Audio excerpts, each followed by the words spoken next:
سلطنتی اسمبلیوں، انتخابی دھاندلیوں اور جناب صدر اہم قومی مسائل میں پارلیمنٹ کو بائی پاس کرنے کی روایات نے عوام کا اعتماد موجودہ پولیٹیکل سسٹم سے اٹھا دیا ہے۔ اس کے لیے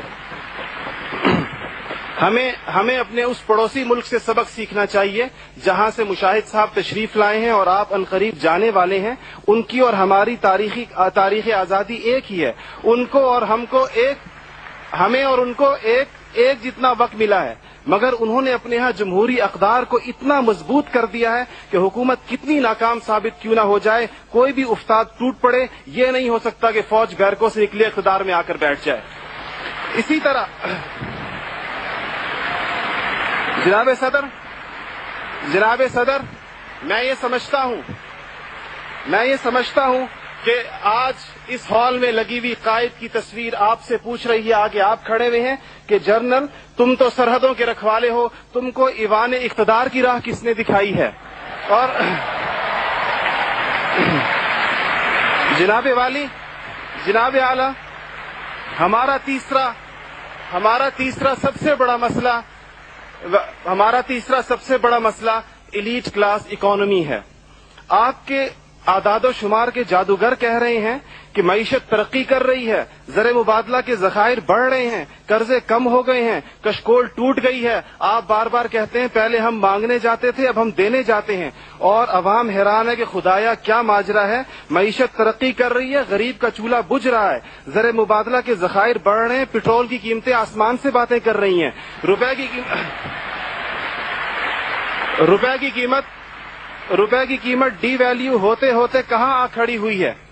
اور اس کے بعد ایک اور بات جناب صدر، آپ نے کہا کہ بسنت منانے سے کچھ نہیں ہوتا، اسلام تفریح سے ہرگز منع نہیں کرتا بلکہ صحت مند تفریح کی حوصلہ افزائی کرتا ہے، مگر خدارا محروموں لاچاروں کی آرزوؤں کے مزار پر دھما چوکڑی نہ مچائی جائے۔ دیکھیں اسلام یہ کہتا ہے اگر ایک گھر کے اندر ایک عجیب تاثر ہے، ٹھیک ہے لوگ انفرادی طور پہ پتنگ اڑائیں، کوئی اس کو حرام نہیں کہتا، مگر جب ایک غریب دیکھتا ہے کہ میرے پیٹ میں روٹی نہیں، میرا صدر پتنگ بازی کر رہا ہے، تو وہ یوں سمجھتا ہے کہ ہمارے درمیان کوئی گیپ ہے۔ آپ بالکل وہ سمجھتا ہے، غریب کہتا ہے کہ میں غریب دیکھتا ہے، غریب آپ کو اس کے احساسات کا بالکل اس طرح لگتا ہے ایک گھر کے اندر میت پڑی ہو اور آپ دوسرے گھر کے اندر ڈرم بجائیں کہ میں تو آزاد ہوں، غم تو تمہارا ہے میرا نہیں ہے، تو اس کو کوئی بھی اس کی اجازت نہیں دے گا، کوئی بھی مذہب کہے گا کہ نہیں، اس کا احساس کیجئے، اس کے اشک شوئی کریں، اس کو سینے سے لگائیے۔ اس کے علاوہ جناب صدر ایک بہت اہم بات جو ہم محسوس کرتے ہیں کہ بعض مسائل آپ کے لہجے کی کرختی کی وجہ سے خراب ہوتے ہیں۔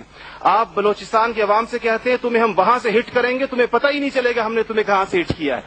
یہ چیزیں آپ قوم کے بڑے ہیں، آپ کو بالکل قوم سے اس انداز میں گفتگو کرنی چاہیے جس طرح آپ اپنے بیٹے بلال سے گفتگو کرتے ہیں۔ آپ کو اس کے جناب صدر آپ کا لہجہ جو ہے، وردی کی بات میری بہن نے کی، وردی کی بات تو آپ نے خود 14 کروڑ عوام سے کہا تھا میں 31 دسمبر کو اتار دوں گا، پھر قوم کے وسیع تر مفاد میں آپ وعدے سے مکر گئے۔ تھینک یو جی، شکریہ، مہربانی، تھینک یو، آپ کا ٹائم ہو گیا ہو جی۔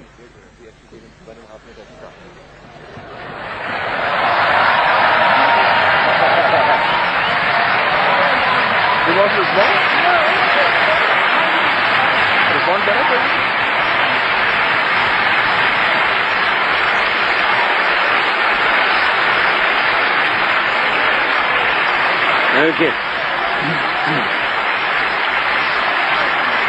Thank you.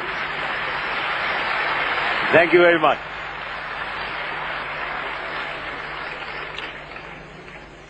یہ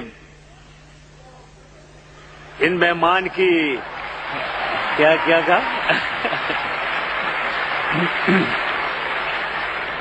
یہ بنوری ٹاؤن سے آئے ہوئے مہمان کی باتوں سے ایک بات کا ثبوت ضرور ہو گیا کہ یہاں انڈیپینڈنس آف ویوز، ٹرانسپیرنسی، کوئی یہ سلیکشن ایسی نہیں ہوئی ہے کہ کوئی نہ بات کر دیتا۔